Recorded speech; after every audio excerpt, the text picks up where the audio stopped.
Hi everyone, welcome to Chapter 3 out of Give Me Liberty. This chapter this week is going to be focusing on Anglo-America, and it's focusing on the mid-1600s to the mid-1700s. And this is a follow-up in addition to the colonizing powers that we were talking about last week and the week before. So we started out mainly talking about Spain and then moved into talking a little bit about the Netherlands and about France as well. So now we're looking at what the English were doing when they arrived here. We've looked at this a little bit with Roanoke and Jamestown, but we're going to dig a little bit deeper into what people were doing when they first arrived here.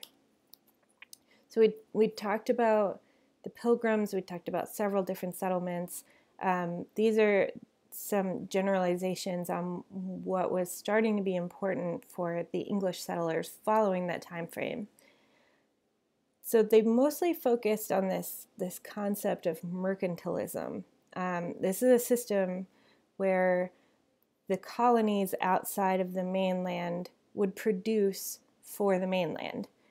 So England, in this case, was making money off their colonial conquests afar. And this is obviously a pretty good system for the colonizing empire. They're just getting the resources from these places and funneling them back into the home state. Who it's less good for is the people who moved into these colonies and the people doing the work.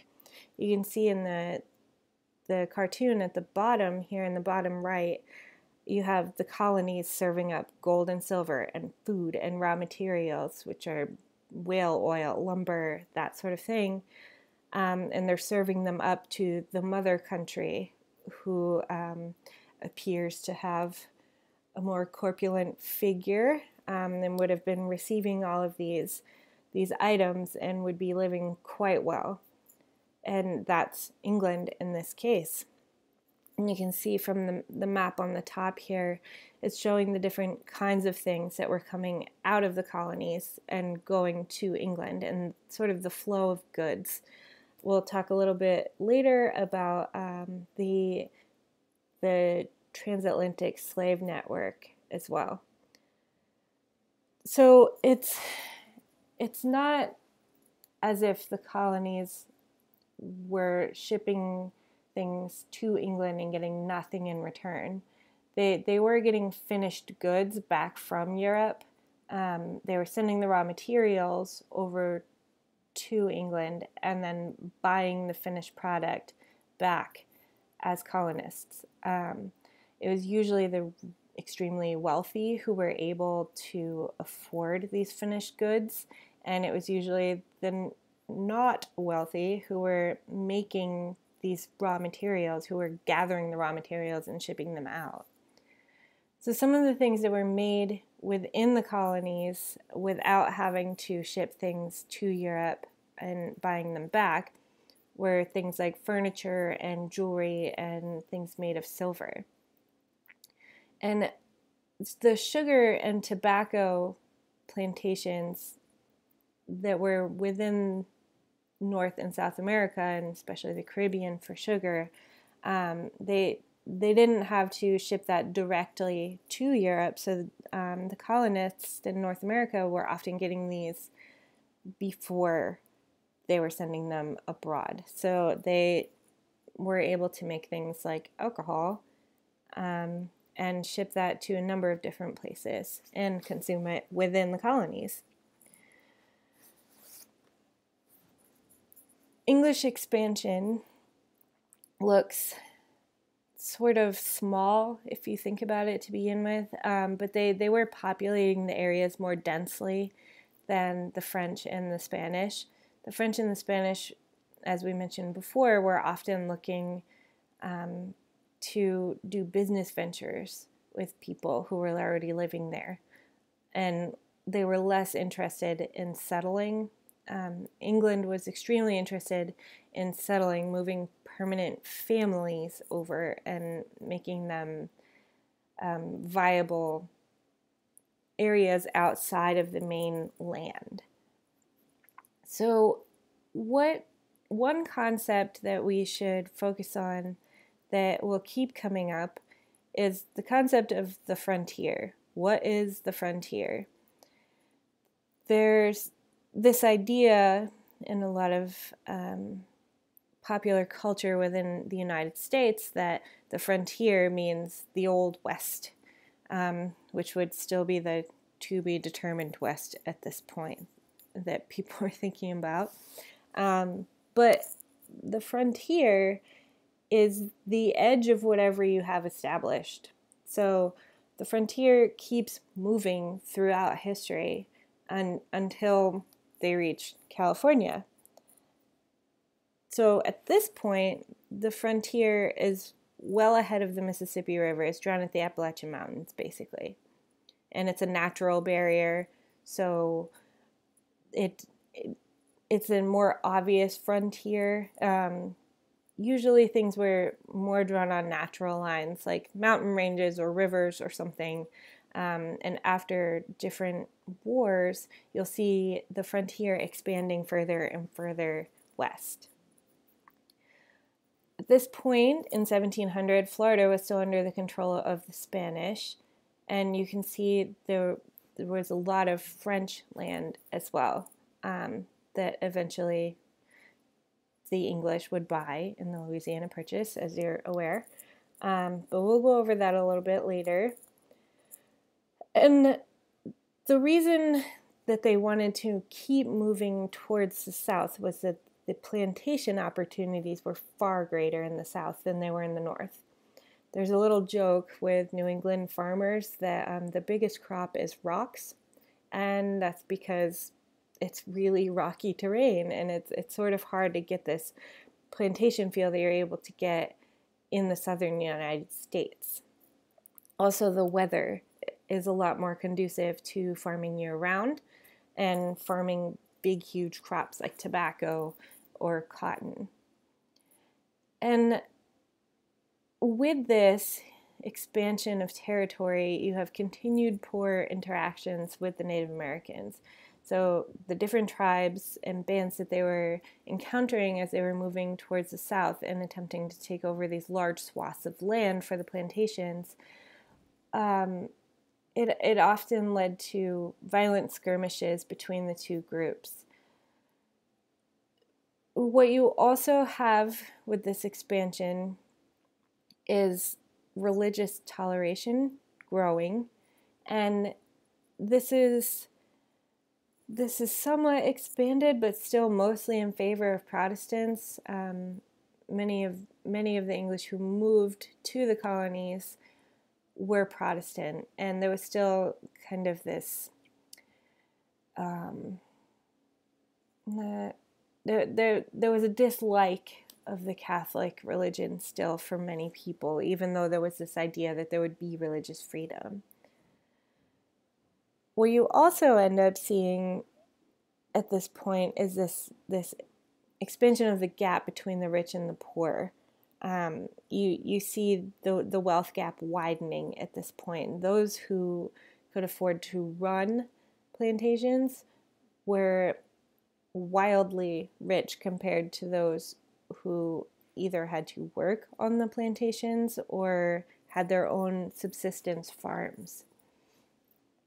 And to go along with all of this expansion, women's rights were still restricted at this point. So some things were expanding, some things were being more liberated, like religion, for example. But women's rights were still restricted because the English had strict rules. And at this point, it's not as if the population living within the colonies considered themselves American or something separate from England. They considered themselves an extension of England. The Spanish and the French were still here, as we saw on the map before, but the English had the largest population, as we mentioned. They were more interested in settling the land, so they brought more people. And there was a continuation of this movement over to the colonies. And once the women had been moved over and the family groups had been moved over, there was a relatively high birth rate. And what's interesting about this is, even though we're talking about all these people coming in, all these new people being born here, the total population was still less than the population in 1492. So when we talked about that map before of people succumbing to disease and warfare, mostly disease at this point, the Native Americans' population declined so heavily that even with all of this influx in population of the English, they were still well below what had existed here before European contact. As could be expected at this point, when much of the native population had been killed off either through disease or warfare, the ethnic diversity wasn't particularly strong. And other colonies within what is now the United States did have people from different European nations, but they also eventually had a lot of imported African enslaved people, which weren't as common throughout New England. That doesn't mean that they weren't there. It's just there's a stark difference in the numbers of people who were enslaved throughout New England versus throughout the plantations in the South, which seems obvious because you need more people to work large swaths of land for crops. There were many different times where the dealings between the English and the native people were troublesome. We've talked about the expansion and acquisition of land and that leading to violent encounters, but you also have a number of different treaties that are drawn up over time that are eventually ignored. One example of this is the walking purchase, where the governor of Pennsylvania tricked the Lenape tribe into this deal where they said that they would be able to buy whatever they could walk in 36 hours. What happened was people didn't walk. The governor hired people to run as far as they could within this 36 hours, and they ended up siphoning off a larger portion of land than the Native Americans had thought they were going to. So this is one example of losing faith in the relationship between the English and the Native Americans, and understanding that a treaty or the word of the European men they were dealing with wouldn't necessarily be followed. So there's these seeds of suspicion that live on, and we'll keep talking about this, we'll keep coming back to this because it kept happening.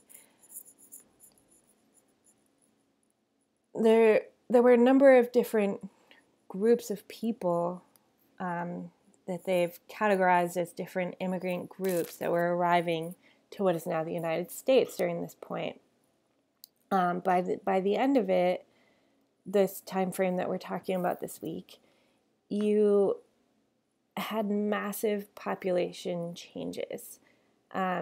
So where the different groups that you saw people arriving within these English settlements were a lot of English people, obviously. You can see in red on the smaller maps here. And you still had Dutch immigrants moving.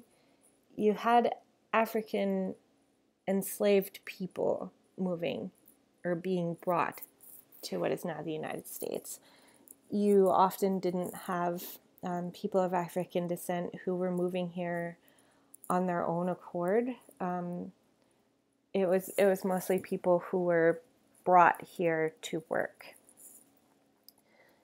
You also had a smattering of different European nations that were sending people over, and people who wanted to move here from those states with the idea that they would experience more freedom politically and religiously within the new colonies rather than within the long-established European nations.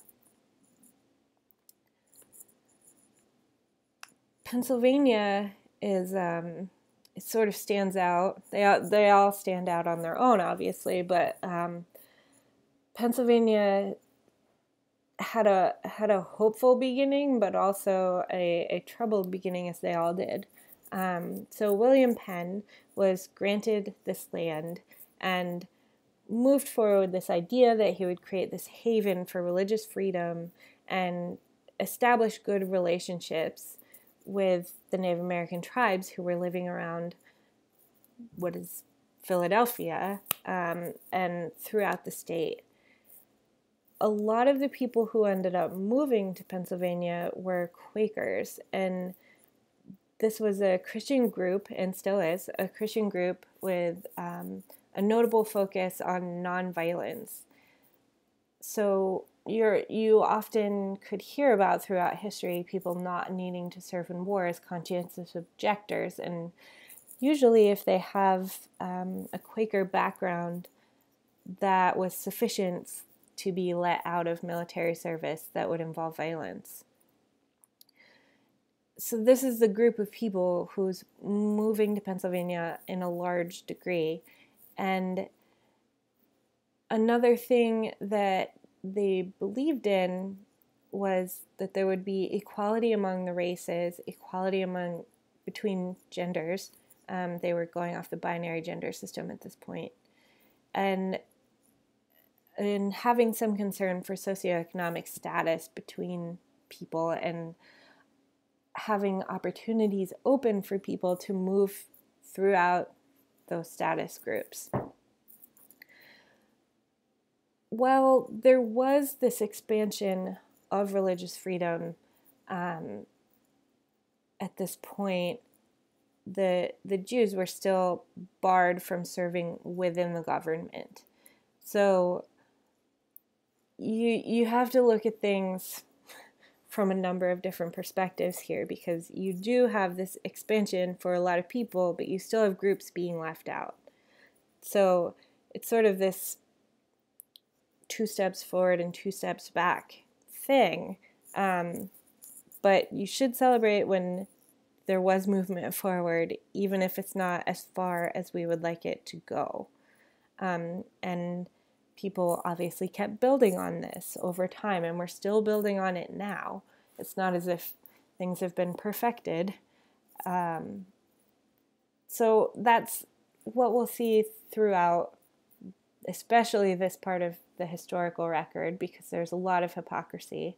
But that's how it exists throughout time. It's how it exists now still. So both the good and the bad being presented for you. The Slave Code in 1705 basically established that white supremacy was the law in Virginia. If it was implied already, but this is what outlined the fact at that point that enslaved people were property, and the station of being an enslaved person would then be passed on to children. Meaning if the mother was an enslaved person, her children would also be an enslaved person. What happens with this is that you're given an incentive as a slave owner to sexually assault your female enslaved people, because if you are able to create a pregnancy out of that, then you have another enslaved person for free. You didn't have to go to the market to buy them. You didn't have to ask for them to be shipped over. You simply created another person to do work on your plantation. This is a really horrifying thought that people would do this sort of thing, but it did come up over and over again where they were involved in raping the women who were in their care as enslaved people and essentially creating another person to then go on and do this work as they grew up. There were also separate courts for Black people and white people. They had different levels of the law applying to them. They were allowed to do different things. For example, Black men were not allowed to say anything in court about white men. African slaves were also not permitted to own weapons. They were banned from having fights or striking any white person, and they were also prohibited from employing white people. You might think, how could they possibly employ anybody if they're enslaved people?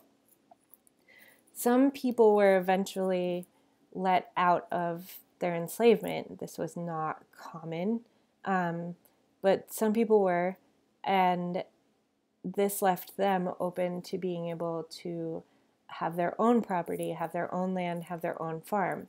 Again, this is exceedingly rare, but it did happen, and there are instances of African men starting a farm and employing white farm hands, and this was put into law so that they could no longer do that. We have this term, the slave society, and this is a culture that revolves around slavery both economically and socially. So this means something like the southern United States ended up being. The economy relied heavily on the plantations, which were worked by enslaved people. The social structure of the South at that point also relied heavily on this hierarchical structure where white men were on top, and then white women, and then enslaved people. So when you have this, it seems impossible to take slavery out of the culture because it's so deeply ingrained within it, both economically and socially. This is what we end up running up against when the Civil War finally breaks apart this ability to have enslaved people. And this radically changed the entire economic structure and entire social structure of the southern United States, which is why people had fears about it. Their fears do not obviously justify it existing. But these are some of the reasons that people had concerns going into this. We'll talk more about that around the end of the semester when we're starting to get closer to talking about the Civil War. But just keep in mind, the slave society is one that depends both financially and socially on enslavement. Tobacco in the Chesapeake colonies, meaning the mid-Atlantic, led to the need for more workers, like we talked about. So there was this move away from indentured servitude and into African slavery, which was chattel slavery, meaning they weren't going to be paid at the end of it. There was no end date. African people couldn't claim English common law and all the protections that had, as could the indentured servants. The indentured servants could often talk their way out of their contract towards the end of it, had they survived. But they would claim these English common law rights after they had served out their sentence, if you will. with their 5 to 7 year contract. But African enslaved people, even if they would become free at some point, couldn't claim the same sorts of rights as the free English could. One thing that started to stand out within this system was that the skin color difference made it harder for people to escape. So it would be more obvious if there was an African person escaping or living in a different way than it would if there was an escaped indentured servant. An escaped indentured servant was most likely had white skin and could blend in with the rest of the Europeans who were settled there. We also talked last week a little bit about how Native Americans would be less reliable as an enslaved population because they could rejoin their tribes, and this is why they were often sent to the Caribbean rather than kept within the contiguous states as we see them now, but within the colonies at that point. And we will talk a lot about slavery this semester, so it's probably going to come up every week, and then there's an entire chapter within the textbook dedicated to it. But it's not as if this was a new concept. It is a different iteration of it. It does end up relying heavily on race within what is now the United States, and that was different than what a lot of other systems had gone through. But slavery was an ancient construct and had been used for centuries, if not millennia, leading up to this. So it wasn't this wildly off-base idea. It was taken to a different level than it often had been in other societies, and people around the world eventually started to notice that this was a system that they should be rid of. The sugar plantations within the Caribbean and the far south, the deep south of what is now the United States, were really instrumental in the importation of African slaves. And that the sugar plantations also led to this creation of rum and this really big business. So people were extremely interested in buying alcohol, and they were extremely interested in buying sugar in itself to have with their tea and to have with a number of other things. So this was an important catalyst for moving enslaved people from Africa to North America. Because enslaved people would remain in slavery for the entirety of their life, there was no need to fear rebellion upon men becoming free. One thing that they had begun to run into with indentured servants was this rebellion against those who had basically enslaved them, even though they were then free, but against the people who had treated them poorly during their servitude. You can see in this hierarchy to the right, we had one of these before when we were talking about South America. This is basically how the race structure worked during this time frame within what is now the United States. So you have the planters at the top. It's a very small number of people who have the most amount of wealth. Below that, you have artisans and craftsmen. So these are people who had a particular trade, like a farrier or a blacksmith or something along those lines, furniture maker. You then have the poor whites. So these are people who are working on other people's farms. These are people who are working their own farm just to survive.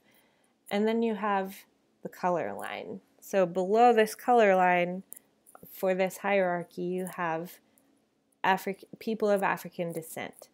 You have free blacks, which is a very small sliver, and then you have enslaved people, which is the vast majority of the African people on the continent at this point. If you had any African heritage, you were considered black. And that meant that you would be included in the pool of enslaved people unless you were one of the very few who were lucky enough to be a free black person. And we talked about the matrilineal slavery with the women being enslaved and their children following suit. This is a somewhat crowded map, but I think it does do a really good job graphically showing you the slave trade from Africa to the Americas. And this goes all the way up until the end of what would be the end of this semester, basically, right before the Civil War. So it goes from the time period that we're talking about now up to the Civil War. And you can see most of the enslaved people came from Western Africa, and they were shipped out of there. A lot of them lived around these parts, but they were also taken as prisoners from warfare and shipped to these parts and then shipped out to North and South America. So you can see the number of people who were shipped into what is now the United States was about 700,000 people. You can see there are a few different ports that people were taken to, but it's under 1 million people, and it's about 5% of the people who were moved over from Africa to the Americas were taken to what is now the United States. The rest of them were spread out throughout North and South America. Many were taken to the Caribbean, and many were taken to South America, many more. You have Brazil as one of the largest importers of African slaves, and the reason that these places have such an increased number is that there was a much higher death rate. So due to the weather, due to warfare, due to disease, there were a lot of people who died within slavery, and people often didn't do this for their whole lives. They were worn down. They were worked to death, literally.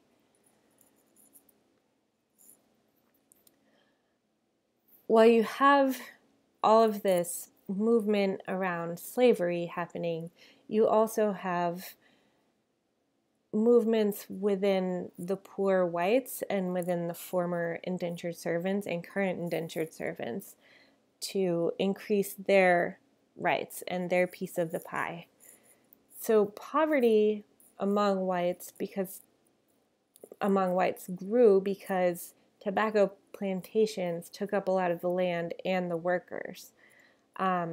So if all of the good land is being used for these tobacco plantations and the plantations are owned by the people on the top of the hierarchy, the land that's left over is not great.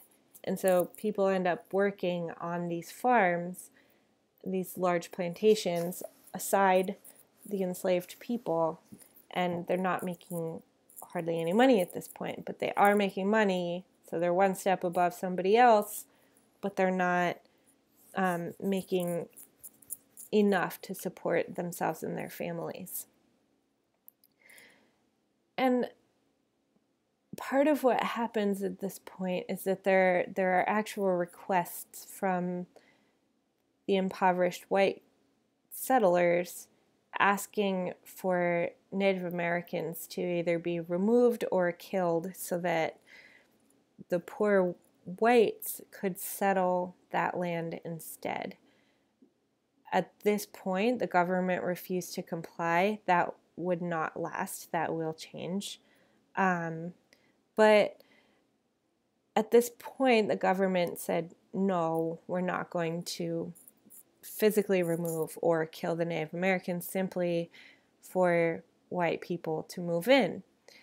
This doesn't mean that they were willing to punish those who went out and did it themselves. So these people who were seeking land ended up moving out there, and if they were challenged, they would kill Native Americans themselves. Nathaniel Bacon is the leader of a particular revolt that's categorized as Bacon's Rebellion in 1676. And what this boils down to is that this was a revolt by the former servants and those who were still poor, and it was against the elite and the wealthy. So they marched into Jamestown to light the settlement on fire and basically wreaked havoc there until the English forces arrived and squashed this revolt. So why this is important is that it was sort of sealing the deal on the movement from indentured servitude over to chattel slavery. If this is how the people were going to react once they'd been freed from indentured servitude, they couldn't have that. So freeing people didn't seem like the best idea. And if you move into this chattel slavery rather than indentured servitude, you don't have to worry about people becoming free and exacting retribution later. So this solidified this movement.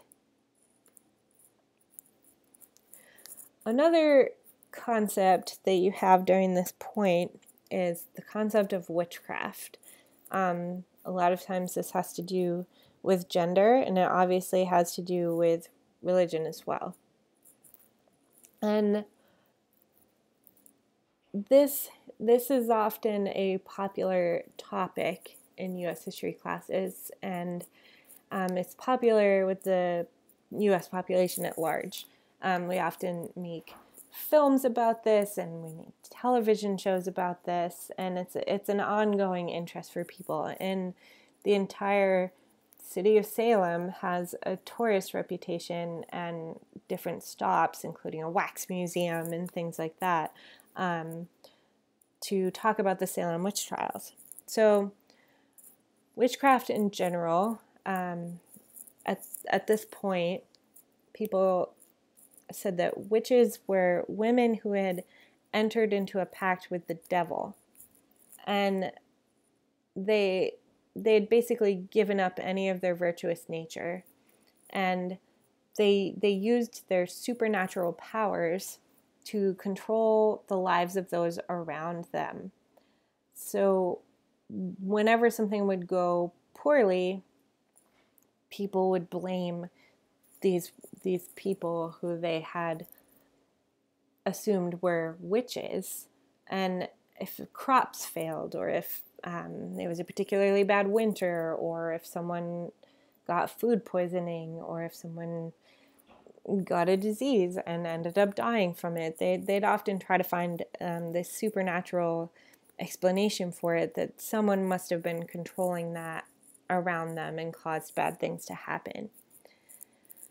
Between the years of 1400 and 1800, at least 50,000 people were executed in Europe for witchcraft. So this is something we were talking about before, where European settlers were complaining that native groups were barbaric to some level because they were using human sacrifice. But they were also executing people all across Europe and eventually in the United States under the accusation of witchcraft. And what it really turns out to be is that most of these people who were accused of witchcraft were women who were known as having defied gender norms within the New England colonies. So if they had done something outside of their prescribed role, they could be putting themselves up as this target for accusations of witchcraft. The Salem witch trials are obviously the most well-known example of this, and it began when a group of girls began acting strangely, and a doctor came to examine them, and what he ended up saying was that they were under the influence of witchcraft, and this caused mass hysteria, and people were extremely religious at this point and really believed that these sorts of supernatural things could come into being, and that it was their job as good Christians to ban the world of this evil. And part of what happened here was that if people confessed to being a witch and named more potential witches, they were freed. If they denied being a witch, they would be killed. So there were around 150 people who were accused of witchcraft who also went to trial. And this is a lot of people, because at this point it's not as if Salem had the population that it has now. It was a small town in 1692, and this was a large portion of the town. Eventually, 14 women and 5 men were hanged. They were executed under the accusation of being witches, and they had insisted that they were innocent the entire way through. One man was even pressed to death with rocks. Basically what happened was he was told to lay down. They kept slowly placing different rocks on him until he suffocated. And you can see a representation of this at the Wax Museum that's in Salem. It's really disturbing, the extent to which people went under the belief that people were practicing witchcraft. And eventually, the governor of Massachusetts Bay Colony, dissolved the Salem court, noting that the town had lost control. So it's not as if everybody thought that this reaction that happened in Salem was totally normal at the time. People acknowledged that this was an extreme reaction, that the town needed to be reeled in, and that the state needed to come in and take control over this, that it had gotten far out of hand. There's a documentary that will also be posted on the assignment page for you about the Salem witch trials.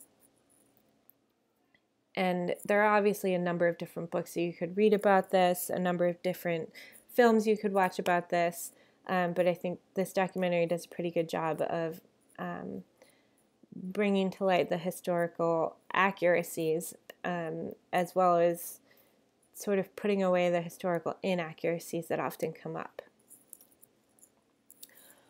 Another thing that I'd like for you to do for this week is to write on the discussion board. I'm also going to write this in the assignment frame and post these questions to the discussion board. But why do you think the Salem witch trials have lasted as long as such an interesting topic for the general public? Do you think it's in proportion to what actually happened? Do you think that there are other topics that have received short shrift because some things, like the Salem witch trials, take up a lot of space in the minds of those interested in historical events? So basically, what I'm asking you is, why do you think people are interested in this? Do you think it's in proportion to what actually happened? And do you think it would be worthwhile to learn other things rather than learning this? Or do you think we should just have this go as it is and then also prop up the other events throughout history? So I'll be posting this so that you can answer this in your own time, and feel free to comment on other people's responses. But you should at least read other people's responses so that you can understand how different people think about things. This is one of the things that we sort of lose out on for not having a physical classroom, is that we're not all spontaneously reacting to all this information together, and we're not hearing different people's opinions immediately or different people's interpretations of the same information.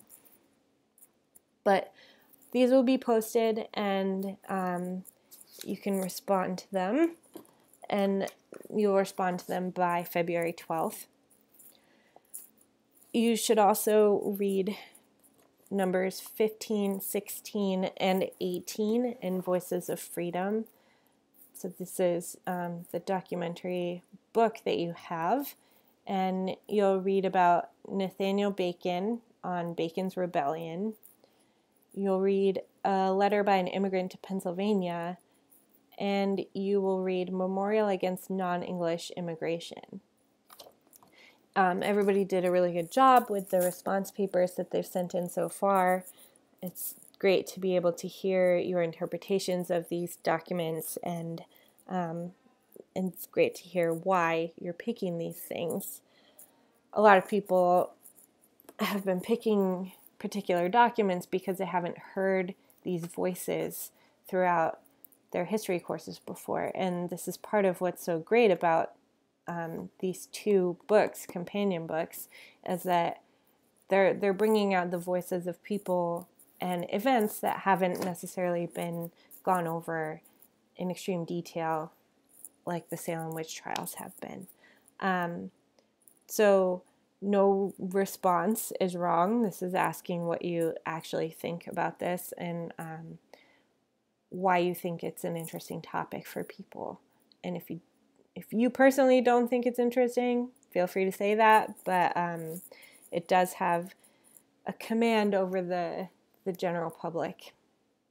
So that's it for this week, and next week we'll be moving into chapter 4, and with chapter 4 we'll be talking a lot about slavery and the attempt to really establish this British Empire.